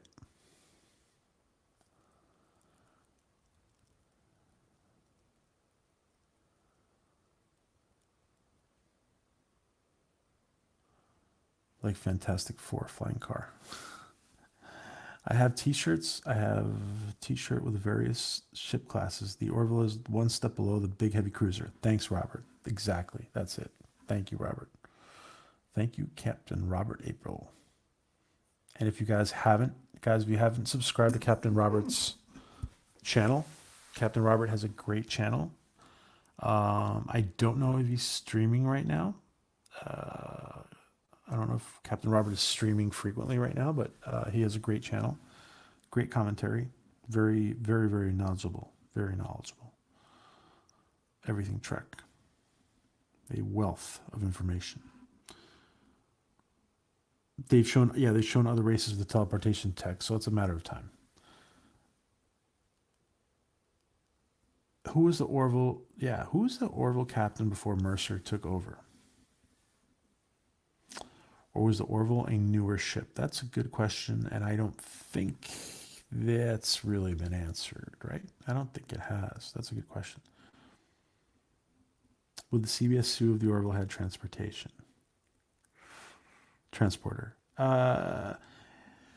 See, there's a lot of people thinking about, like, with thoughts like that maybe there's a few things that the Orville doesn't have because, like the transporter, because of similarities. I do think that will all eventually be resolved, though. There was a previous captain, says Captain Robert April. Really? Okay. I didn't remember that right now. We never got a name. Okay, this is a good question, guys. Let's go with this one. Let's go with Mortimus's question. And then we'll pick a Latchkum question. So do you think we need more species introduced in the Orville? What do you guys think? That's a good question. 25% difference. Yeah, Stephen. I have to go. My brother wants to play World of Warcraft for Kids stream. Thank you, Speaker of the Dead, for joining us. Have a great night. Go have fun with your bro. Thanks for joining us. They showed it. The USS Olympic. They showed it as a heavy cruiser, and the class smaller than the Orville. They had the same names. Really? That's interesting. I didn't notice that, dreamer out there. The USS Olympic on the Orville, they showed it as a heavy cruiser, and they showed it as a small. Oh, really? Okay. What do you guys think about Mortimus's question? Do you think we need more species on the Orville? I think we do. We're going to get more. Bring on a flying insect type alien, says Elihu. Yes, I assume that tell more stories will meet new. Yeah, Stephen. Yeah, Stephen. We're gonna get more. Yeah, as we see more, we get more stories. We're gonna see more. Just for goodness sake, don't put John Travolta in charge of the Orville. It would up being it's okay. Jeff, not more human. Yeah, more non-human style species like Yaphet. Jeff B likes Yaphet. Yeah, more. Thing says, yeah, Mortimus Maximus. I hope so. New species would be very interesting. Whoopsie, that would be known as a whoopsie, says Robert to Dreamer out there. We need to find out more about the Shoktal, the alien species that was at war with the Krill. Yeah. Oh, the ones who boarded the Krill ship. We're gonna hear more about them. Yeah. Yeah, we'll hear more about that. Find out more about the Shoktal. Yeah. We use more races. We're gonna get more races. Yeah. Oh, bye, Philip. See you, buddy. More species would be nice. Yeah. Yeah, I think we all agree. It's a matter of storytelling. Yeah, we're gonna get more. We're gonna get more races. By the way, Cryptic was. I think it was Cryptic who came up with this. By the way, guys, if you're just joining us, like Mortimus and other people who may be joining us, the image we have on the screen is the cover for Adega Outlaw's new science fiction book, which is just got published. So please check that out. A lot of people in our community are reading it. I'm going to get it myself. It's awesome. I've heard it's awesome. So please follow Adega. Click on the three buttons. Follow Adega Outlaw, who's wrenching for us tonight, and get his book if you can, guys. All right, I'm gonna pick somebody. Let's see. Oh, Philip's gone. One sec. I'm picking somebody. Captain Robert. Captain Robert, do you have a question for the rest of the gang? Do you want to pose a Orville or Trek question for us, Captain Robert?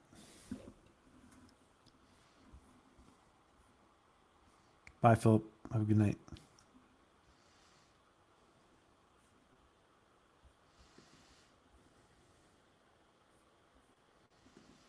Does Captain Robert have a...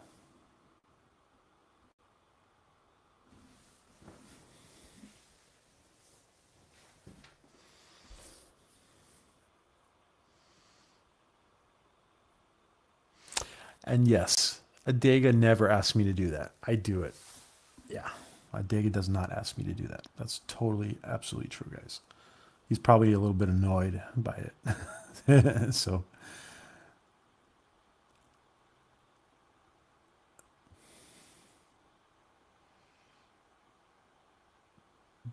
Stephen, do you think we see kaolin biologicals that survive? Yeah. Oh, what I was saying before. Thanks, Stephen. What I was saying before, as we get a question from, let's see if Captain Robert wants to ask a question. I think was it Cryptic?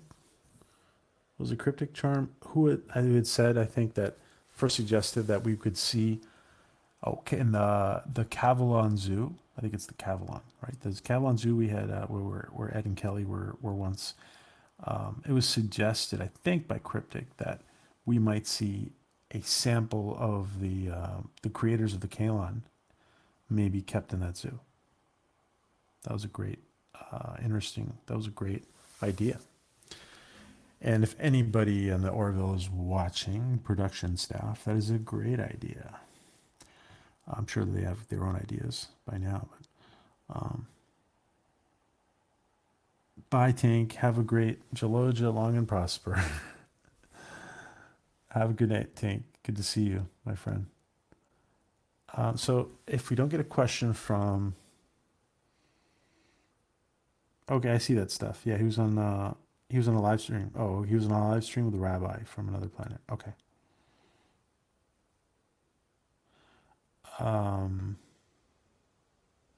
Bye. Hey, yes, and again. I didn't see you before. Okay, so Captain Robert has a question. Suppose they do merge Trek and Orville. Should Bortus become a Klingon, Isaac's a Soong type android, or keep them as they are and add to the other aliens in the Trek universe? What do you guys think? I have a pretty clear answer to that myself. What do you guys think? To Captain Robert's question. Hey, oh, you just got here. Okay, yes and again. How you doing? So Captain Robert's question: if they merge Trek and Orville, should Bortus become a Klingon? Isaac become a Soong type android? What do you guys think? Number one, sci-fi says keep everything as it is now. Stephen Class says keep them as they are. More and different aliens, Captain. Yeah, Tink just told us to pee long and prosper. Yeah, Jaloja long and prosper. Yep. I've heard a couple of people say Jaloja long and prosper. That's a great T-shirt idea.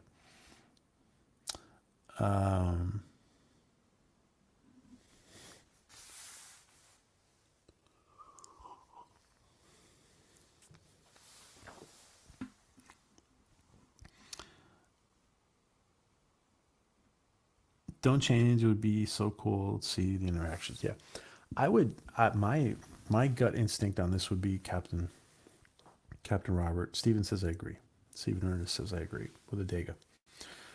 I would, yeah, I would, if they could actually, by some miracle, join the universes. The ideal thing would be to have them be parallel universes. And for example, the Mocklins could be a race that was just, for whatever reason, not really very much explored in Star Trek, for example. Oh, JP has a T-shirt. Jeff B. Okay, cool. It was a matter of time before somebody put that together. Then what happens to Planetary Union? Does it become part of Federation? I would no. I think it's listen. Instead of if they're parallel universes, um, forget the idea of a mirror universe. Like think about Sliders. Like remember that show Sliders? Like there was always like different. Sometimes there were things that were slightly different in some realities, and sometimes things were way different.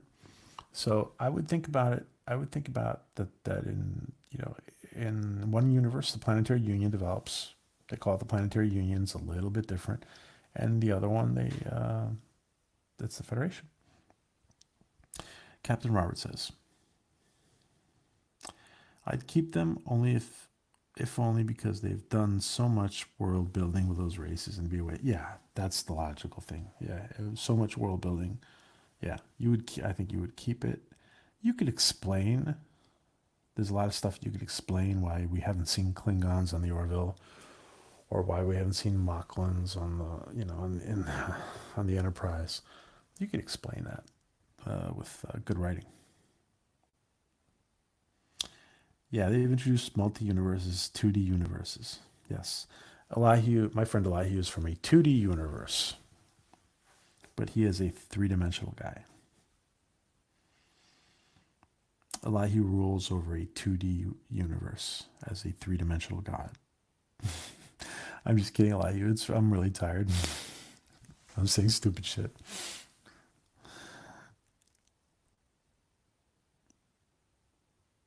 The captain has a cafe press shop. Oh, the captain has a cafe press shop, so you may have just given him an idea. Oh, there you go.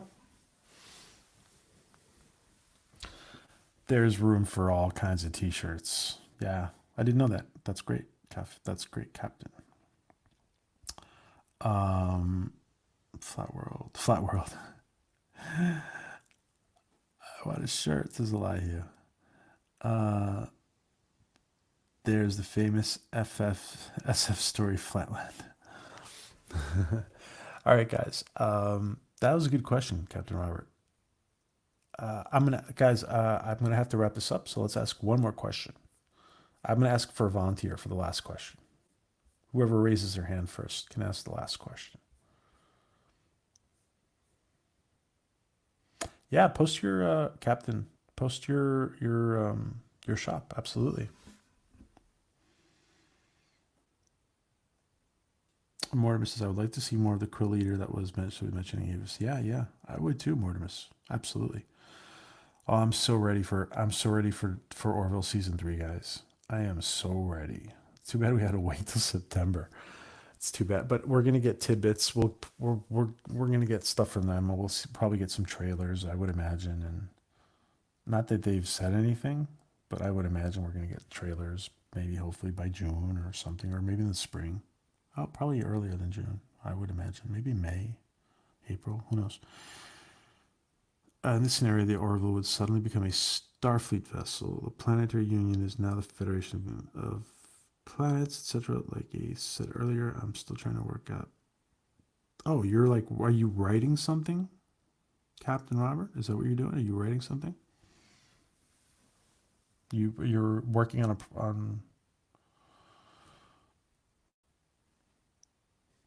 When will the Orville get haunted by a ghost? Yeah, that will eventually happen a lot. He just like did on Degeneron TNG, right? Oh, okay. Hey, that's the question. Okay, Elihu's asking a question. Well, I don't know. Is that a question? When would the Orville get haunted by a ghost? When will the Orville get haunted by a ghost? That's yeah. That's eventually it'll happen. I assume. Yeah. See, I'm not sure if that's a good question because I'm not sure when will they get haunted by a ghost. I think I think Eli's just throwing that out there. I think Gordis, Avis versus Hertz. Just a mental exercise, maybe a fan. Oh, cool, fan fiction. Okay, very cool. Seth Miller, Star Trek. We saw mystic ancestors from various species in Trek. How about the same in Orville? Yeah, that's pretty cool. Mystic ancestors from various species. That's true. Yeah. Yeah. That's a good answer.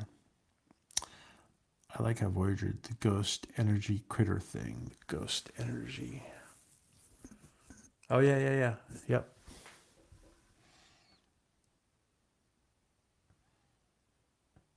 Cafe Press. That's Captain Roberts. T-shirt. Cafe Robert. Cafe Robert.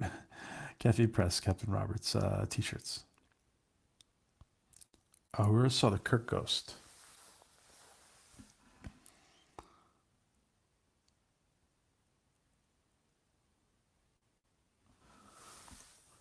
All right. One more question, guys. I did like that question / point you brought up, Elihu, about when were we getting a ghost episode. I like that. All right. Do we have a volunteer for last question? Raise your hand if you want to ask the last question. And guys, let's support our community. Let's support our community, guys. Check out Captain Roberts' t-shirts. Buy Adega's book. Sub to everybody's channel. If you haven't subbed, guys, sub to Adega. Sub to Captain Robert April. Sub to who else has content here on their channel. Forgive me, guys, if I miss anybody. I'm looking through right now. Who in here right now is putting up content on their channel? So Adega, and Captain Robert. And if I'm missing anybody, please let me know, guys, in the chat.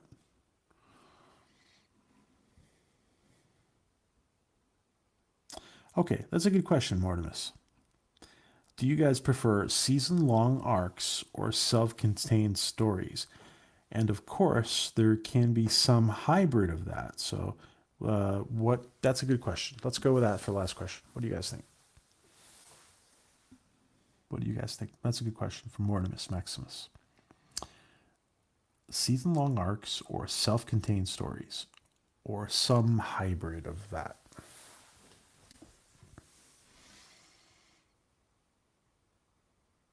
Stephen Klein says both.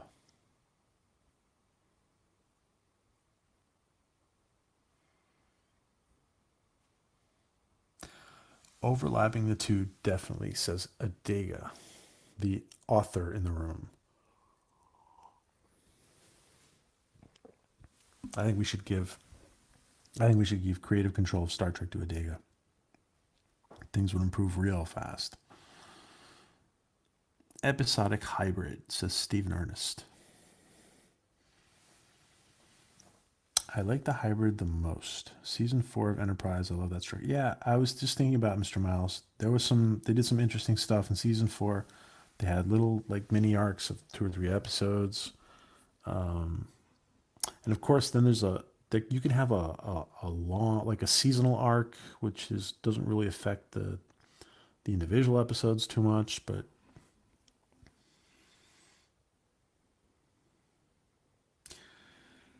yeah, Orville has done good blending. Writing has been superb. By the way, guys, absolutely, Jeff. One of the things that we talked about with Paul Jenkins' interview the other day was the fact that Seth brings the rigor of animation prepping for filming to the Orville. And instead of like you see your typical, when you have a Hollywood production, we've all seen this on shows about shows, when they're like showing how a show's made on some show. We've all seen that that maybe they're filming episode 2 and they're writing episode 5, and then they go and they're modifying, but then like a writer comes and tells an actor, no, we get rid of your lines, etc., etc., whatever. On the Orville, everything is done and set, and the scripts are have been polished from what we hear by the time they start filming, and nobody's working on writing stuff. Now, I'm sure during filming there may be moments where stuff gets tweaked because of necessity or whatever. But basically, what we were talking about with Paul Jenkins the other day was about there were certain parallels between what he was talking about and what Seth is doing about bringing the rigor of or the work ethic of animation to filming this episodic TV show.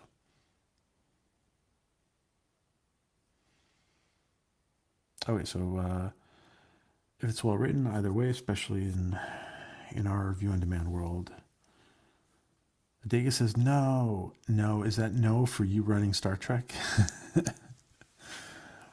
I would so put Adega in that role right now. Sorry, Adega. I'm writing your name in. If we're allowed to vote, you're a write-in for me. And for most of the people in this chat room, Orville has done good blending. Writing has been superb. I worry that self-contained stories, the show gets dumbed down for mass consumption. I worry with Yeah, I understand what you're saying, Mortimus. Right now, the Orville's done a pretty decent job, though, with self-contained episodes. I was more into season arcs with Discovery and Picard. Okay, Steven. Again, guys, we can have both. We can have both, guys. We can have, like, you should be able to see an episode. I think you should be able to see an episode and enjoy it by itself. And I also think that you should be able to, it should also fit into some kind of seasonal arc, in my opinion. I think that's the best. Mortimer says, I prefer an arc. I want to feel the need not to miss anything. Yeah. I felt Identity could have been a three-parter Stephen Klein, a three-parter, good writing was, that was just really good show. I bet they could have turned it into a three-parter. I don't know why, but it's interesting that Identity Part 1 and Part 2, they've always felt to me like long, it feels like a long episode. It feels like a lot of stuff happens in those two episodes. Within those two episodes, I guess they could have turned it into 3. Oh, awesome, Mortimus. Thanks for subscribing, my friend. Thank you. Yeah, we have a very friendly atmosphere here. We talk about a lot of stuff. Everybody's welcome. The elephant in the room is that, yes, everybody's welcome. Discovery lovers, Picard lovers, Orville lovers, old Trek lovers, whatever you guys want. Anybody is welcome here. And that being said, a lot of us generally are not too crazy about some of the new Trek. Most everybody in here has a tendency to like the older stuff. But everybody is welcome, and all your opinions are valued. Everybody's opinions, like Steven was expressing his love for Discovery and Picard and the arcs. So everybody's appreciated here, guys. So I really got to take off, guys. It's been awesome. I want to thank Mortimus for joining us, Stephen Klein, Stephen Ernest, thank you for joining us.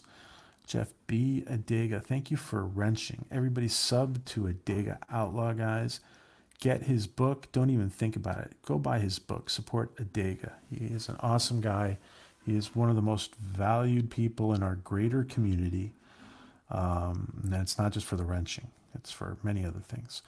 Captain Robert April, another valued member of our community, guys. Please sub to Captain Robert April's channel. We now know that he has a t-shirt site, so go ahead and check out that t-shirt site. I'm going to check it out. Mr. Miles, Chief Engineer. Thanks for joining with us, guys. Who else? Steph, thank you. Yes, and again. Jeff B. Elihu, Tink, everybody who was in here before. Thank you, guys. Axonar. Thanks, everybody who was here, guys. You guys have an awesome Saturday. Many, many blessings to you guys.